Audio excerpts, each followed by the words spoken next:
வணக்கம். ரிஷபராசி அன்பர்களுக்கான ராகு கேது பெயர்ச்சி பலன்களை பார்க்க போகிறோம். உங்கள் ராசிக்கு ராகு வந்து அமரக்கூடிய இடம் 10. இதனால் என்ன சேரும், என்ன நடக்கும் என்று பார்த்தோமானால் பெரும் தொகை சேரப்போகிறது. இதுவரை உங்கள் ராசிக்கு 11ஆம் இடமான லாபஸ்தானத்தில் சஞ்சரித்து வந்த ராகு பகவான் வரும் 26/4/2025 அன்று உங்கள் ராசிக்கு 10ஆம் இடத்திற்கு பயிற்சியாகிறார். இது தொழில் ஸ்தானம் என்பதால் தொழில் பலம் சிறப்பாக இருக்கும். அதே நேரம் கேது பகவான் உங்கள் ராசிக்கு 4ஆம் இடத்தில் சஞ்சரிக்கப் போகிறார். இதனால் ஆரோக்கியத்தில் மட்டும் நீங்கள் சற்று கவனமாக இருக்க வேண்டும். வீடு வாங்கும் யோகம் அல்லது கட்டக்கூடிய யோகம் கண்டிப்பாக ரிஷபராசி என்பவர்களுக்கு உண்டு. ஜாதகத்தில் 10ஆம் இடம் தொழில் முன்னேற்றத்தை குறிக்கக்கூடிய இடமாக இருப்பதாலும் அந்த இடத்திற்கு ராகு பகவான் வரும்பொழுது செய்யும் செயல்களில் வெற்றி கிடைக்கும். உங்களுக்கு திடீர் முன்னேற்றம் தொழிலில் உண்டு. வேகமும் விவேகமும் கலந்து செயல்பட்டு வெற்றி பெறப் போகிறீர்கள். அதே நேரத்தில் சுய தொழில் செய்பவர்களுக்கெல்லாம் புதிய ஒப்பந்தங்கள் அடுக்கடுக்காக வந்து அலைமோதப் போகிறது. உங்கள் தொழிலை விரிவுபடுத்த வேண்டும் என்ற முயற்சியில் இருப்பவர்களுக்கெல்லாம் மிகப்பெரிய வாய்ப்பு வரப்போகிறது. உத்தியோகம் பார்ப்பவராக இருந்தீர்கள் என்றால் உங்களுடைய திறமைக்கு ஏற்ற அங்கீகாரம் கிடைக்கப் போகிறது. உயர் அதிகாரிகள் உங்களுக்கான சலுகையை உங்களுக்கு தரப்போகிறார்கள். பெற்றோரின் உடல் நலத்தில் மட்டும் நீங்கள் சற்று கவனமாக இருந்தீர்கள் என்றால் போதுமானது. சுகஸ்தானத்தில் சஞ்சரிக்கும் கேதுவால் ஆரோக்கிய தொல்லைகள் அதிகரிக்கலாம். அதிக பிரயாசனை எடுத்துக்கொண்டு சில காரியங்கள் முடிவடையாமல் கூட போகலாம். வீடு வாங்குவது, இடம் வாங்குவது, கட்டிய வீட்டை பராமரிப்பது போன்றவற்றில் கவனம் செலுத்தும் நேரம் இதுதான். கேது ஞானக்காரகன் என்று அழைக்கப்படுவதால் கல்வி சம்பந்தமாக எடுத்த முயற்சி உங்களுக்கு கைகூடும். பட்ட மேற்படிப்பு படிக்க வாய்ப்புகள் உருவாகும். இடமாற்றம், வீடு மாற்றம் கண்டிப்பாக ஏற்படும். புரட்டாதி நட்சத்திர காலில் குருவின் சஞ்சாரத்தால் ராகு பகவான் சஞ்சரிக்கும் பொழுது மன நிம்மதி குறையும். நினைத்தது ஒன்றும் நடந்தது ஒன்றுமாக இருக்கும். உங்கள் ராசிநாதன் சுக்கிரனுக்கு குரு பகை கிரகம் என்பதால் அவரது நட்சத்திர சாரத்தில் உலா வரும் பொழுது எதிலும் சற்று நீங்கள் கவனத்துடன் இருந்தால் நல்லது. உங்களுடைய சுய ஜாதகத்தில் குரு சுக்கிர பார்வை இருப்பவர்களுக்கு இந்த காலம் மிகப்பெரிய இனிமையான ஒரு காலமாக அமையும். விரயங்கள் அதிகரிக்காமல் பார்த்து கொள்ளுங்கள். எதையும் திட்டமிட்டு செய்ய முடியாமல் போகும். திடீர் மாற்றங்கள் வாழ்க்கையில் ஏற்படும். சதய நட்சத்திர காலில் தனது சுய சாரத்தில் ராகு பகவான் சஞ்சரிக்கும் நேரத்தில் தொழில் தொடர்புக்கு நண்பர்கள் உங்களுக்கு உதவி செய்வார்கள். துணிவும் தன்னம்பிக்கையும் கூடக்கூடிய நேரம் இது. எதிர்காலத்தை பற்றிய பயம் உங்கள் மனதை விட்டு அகற்றிவிடும். புதிய கூட்டாளிகள் பொருளாதாரத்தை ஏற்றம் பெற செய்ய உதவி செய்வார்கள். அரசு வழியில் எதிர்பார்த்த சலுகைகள் உங்களுக்கு உடனுக்குடன் கிடைக்கும். மாற்று கருத்துடையோர் மனம் மாறுவார்கள். உத்தியோகத்தில் நீங்கள் எதிர்பார்த்து காத்திருந்த வேலைகள் அமையும்.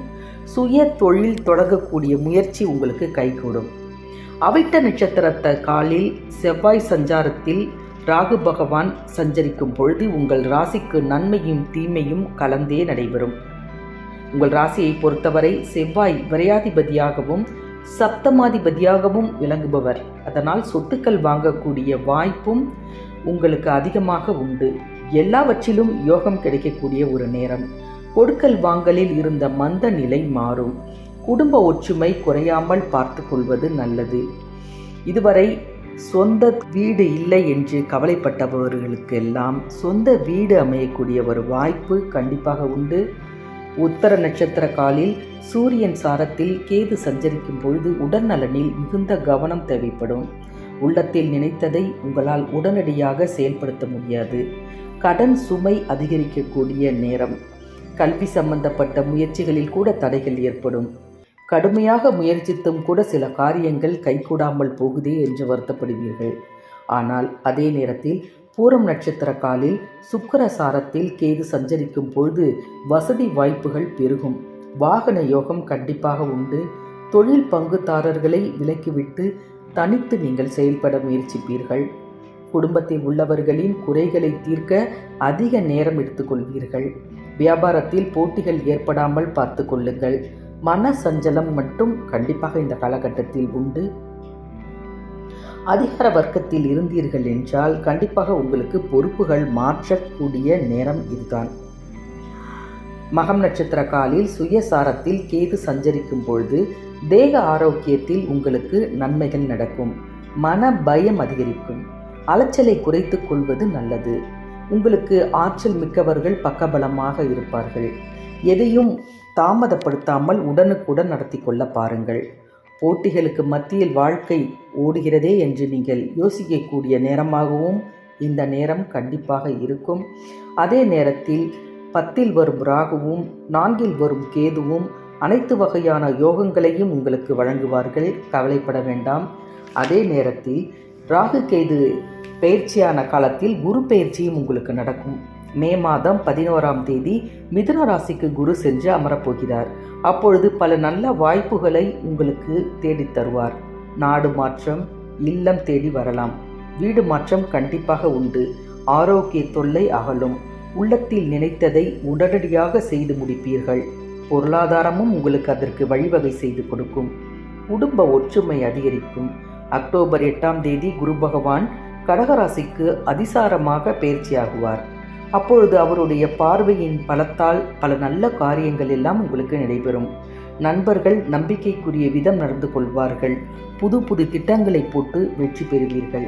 ஆக ரிஷபராசிக்காரர்களை பொறுத்தவரை கண்டிப்பாக இந்த ராகு கேது பயிற்சி மிகப்பெரிய மாற்றங்களை உங்கள் வாழ்க்கையில் கொண்டு வந்து சேர்க்கும்.